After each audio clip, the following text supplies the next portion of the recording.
Hello and welcome back to my SnowRunner modding tutorial series, where our goal is to show you all of the specifics that are required to get a model to show up in SnowRunner. We left off in episode 1 with needing to put a suspension underneath this truck because it did not come with one at all. However, one thing I did not address that needs to be addressed before we can even think about putting a suspension under here is scale. Now, when you bring in a model, it's going to be at whatever scale the person made it at before you. If you're bringing in your own. If you're building your own, then that's a different story. Most people are downloading models from free sites and importing them into Blender. This model in particular has a width of 11 centimeters, almost 12. That is far, far too big for SnowRunner. For a scout-sized vehicle, average pickup truck and whatnot, you're going to be looking for a width of roughly 2 to 2.5 centimeters.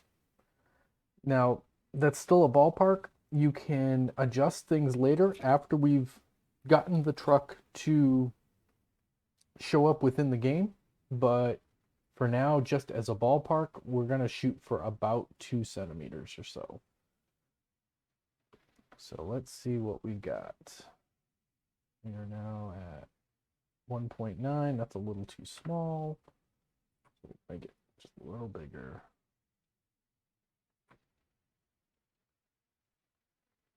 And we're roughly in the ballpark now. I already went ahead and imported in some axles, springs, and shocks that I had from my parts bin of random files that I've been collecting of various parts and pieces. So we'll turn those on. And if we look, things aren't quite lined up, but that's easy to fix. Grab the front parts, move forward a little bit. We'll have to do some framework and whatnot underneath just to connect these and kind of build a frame, because if you see, it's still pretty plain under there. But that's just basic modeling, and that's not SnowRunner specific things. And again, this whole tutorial series is more on how do we make this function in SnowRunner. So we've got a basic suspension under here.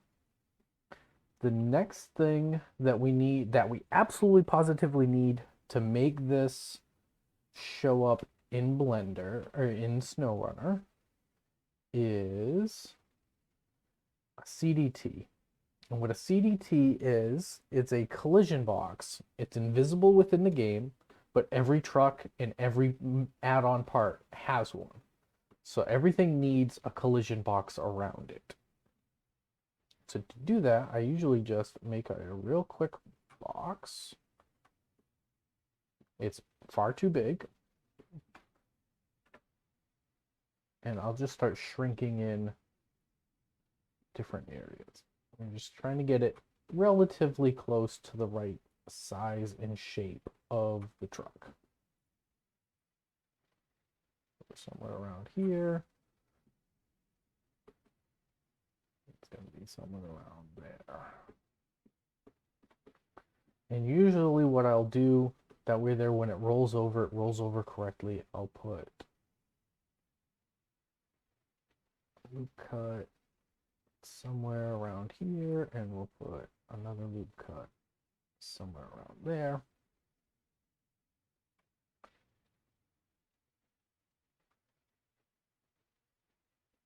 This will allow us to kind of find where that hood is.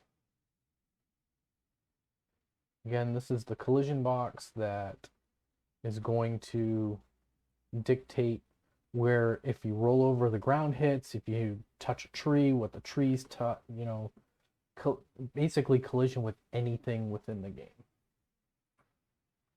So I try to get these as close to as I can to matching the shape of the vehicle without exposing too much of it. Because anything that's exposed is going to it will not clip. Or a branch or a rock or whatever will clip through whatever's showing.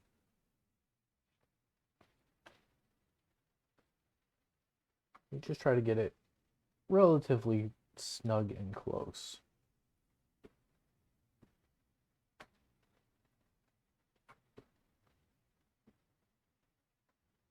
Oh, it's pretty good. So we'll go up into here and we're going to name this CDT underscore body. That's going to go into that collection.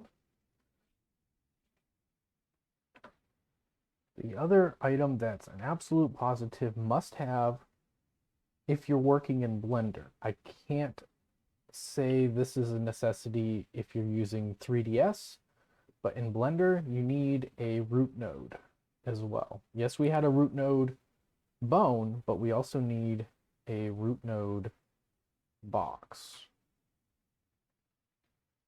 Now it's my understanding that this box is actually, when we've programmed it in to the XMLs and whatnot, into the programming side of SnowRunner, this is the general basis where the mass of the truck sits.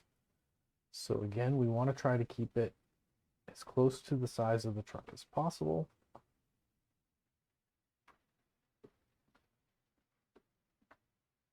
In terms of width and length. Then for location, we want this to be right about where the frame would be. These have to be closed objects. You can have it pretty much any shape you want, but you gotta have it as a closed object, meaning it can't have any open faces and whatnot. It has to be completely enclosed. Otherwise, the game gets really screwy. So for this, we're going to name it CDT underscore RootNode. And we do have to have a capital R, capital N. The rest of it has to be lowercase. So underscore, lowercase CDT underscore capital R, capital N in RootNode.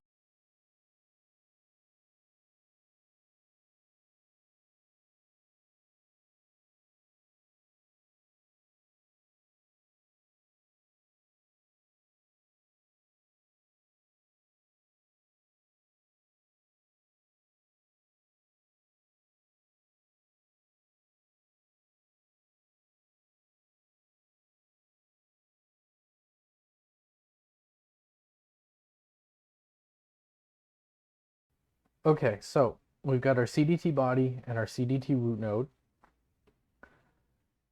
This truck still will not work correctly in SnowRunner. The main reason being, nothing is weighted. So we need to weight all of these objects to the armature.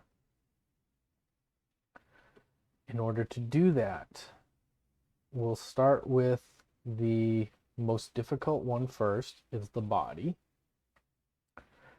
We're going to select the armature. We're going to go into edit mode. We're going to select the CDT bone. So the bone body underscore CDT. We're going to select that bone, and then we're going to leave edit mode with that bone selected. It sounds weird, but the way Blender works with some of its weighting and parenting is the last bone selected in the armature is the one that it's going to get parented to. The remainder of the parts don't matter, but this body CDT does.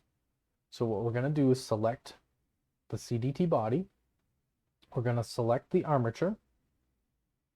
We're going to right click and parent, and then parent bone. That's going to put it up inside the armature. And it parented it specifically to that one bone. Why it needs to be that way, I don't have an explanation. Just that's the way I was taught, and it's the way that works, so that's the way I do it. So we click on the CDT, hold down Shift, and click on the armature parent with bone. And that will parent that one object. The rest of these, we'll hide that so we can see more pieces of this. The rest of these are fairly simple. We're going to select the body, select the armature, parent with empty groups. The only one that uses bone is the CDT for the body. The rest of them are going to be parent with empty groups. So now that's in there. Front axle, select parent with empty groups.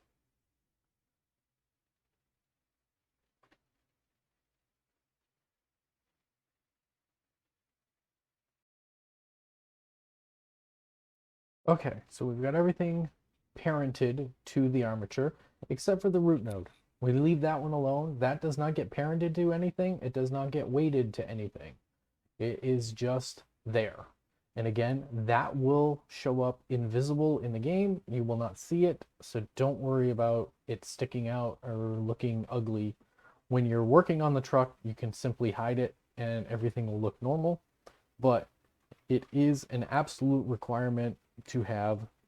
Same with that CDT body. Without those, the truck will not spawn, and just overall bad things happen within the game engine.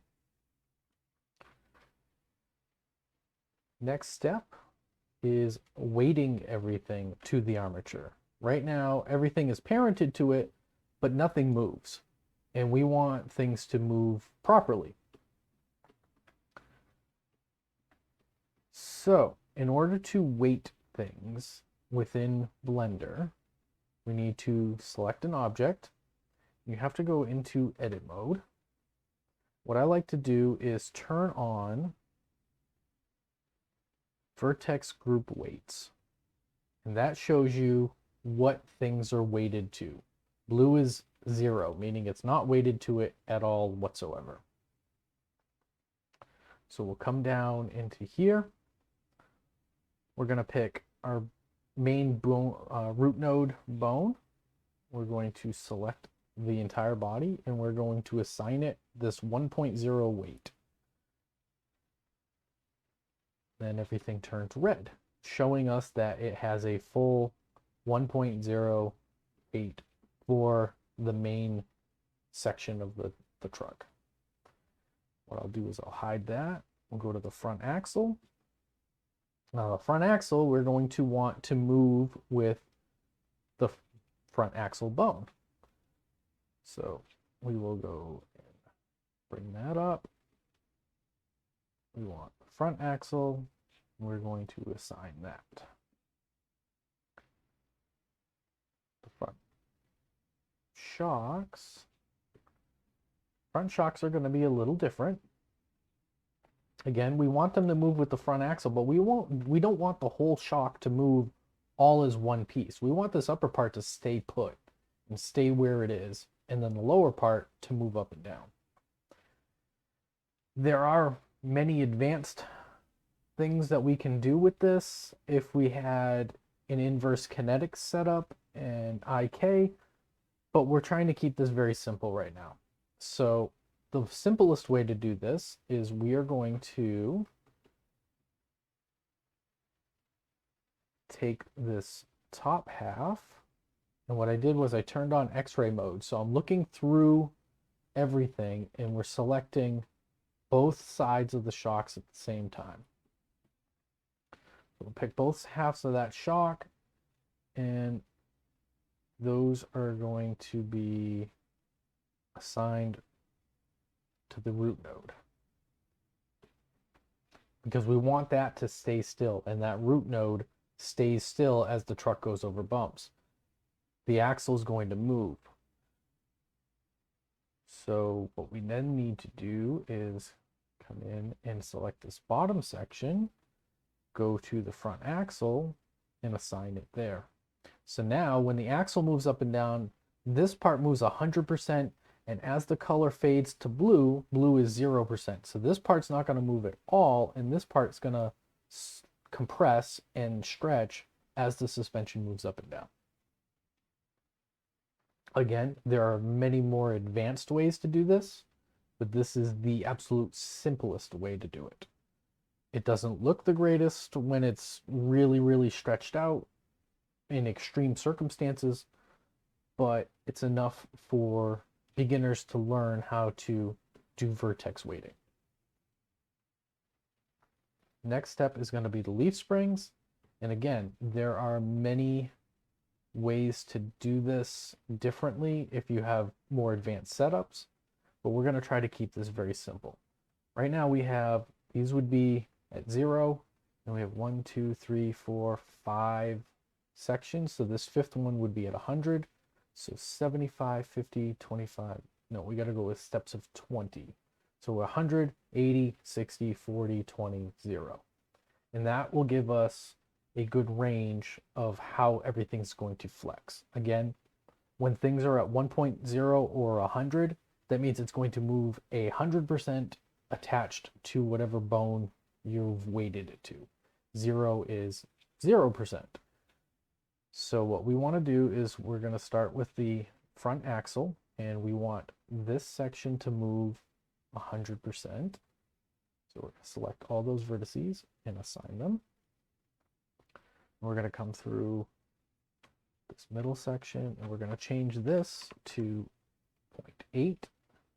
If you notice, it starts to make some rainbow colors, showing us visually the different weights. So we'll go with 0.6 for those. These will be at 0.4. And these will be at 0.2. And then this part won't move at all. However, we still need to also tell it definitively that we don't want those to move and this to move. So we're going to do the opposite for the root node. So we're going to go back, put that back to 1, assign, and we're just going to count the exact same way, just in reverse. So 0.8, 0.6,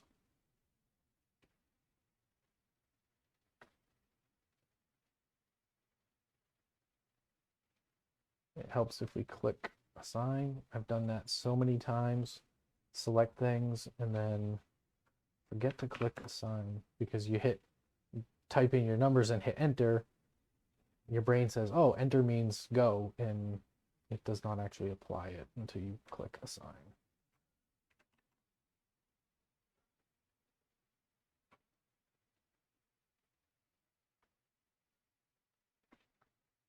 And then that is at 0. Okay. So now we have our front springs, our front shocks, and our front axle, all working together with the front axle. We'll do the same for the rear axles.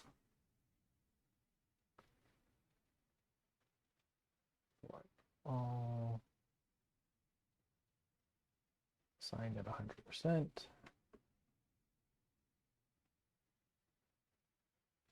Leaf spring.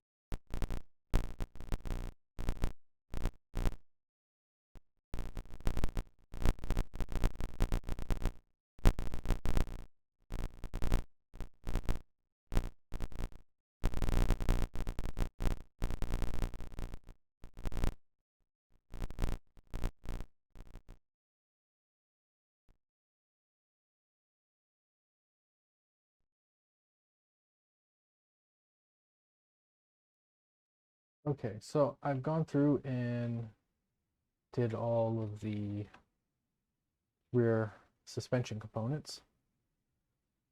So I know I've got those done, and I've got these done. I like to hide things after I've done after I've weighted them, just so I have a visual indicator as to what's been weighted and what hasn't. If you have objects that are not weighted at all, but are parented to the Armature, and you try to import this into SnowRunner, when you go to convert the file, it will crash the game. So go in here, select all. Everything needs to be assigned at least to a bone.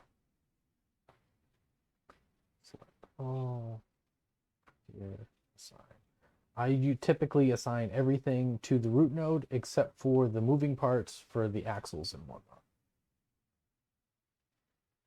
Headlights, select all. Yeah.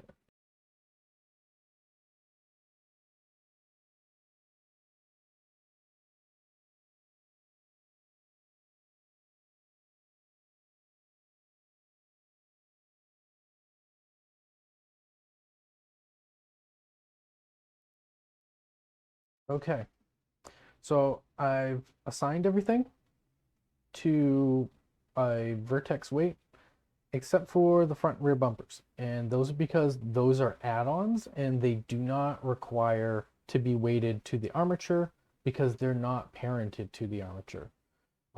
There is a different way that the game handles those because they are removable parts. So we don't need to worry about those particular items.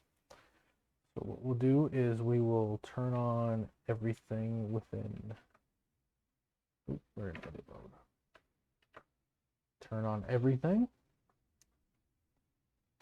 Turn those off.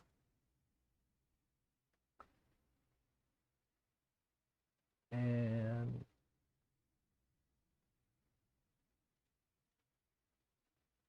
that pretty much concludes the episode for how to set up your CDTs and how to weight everything properly for SnowRunner. In the next episode, we'll show you how to set up the file formats and prepare your model for exporting to bring it into SnowRunner. So thanks again for watching, and we'll see you in the next episode.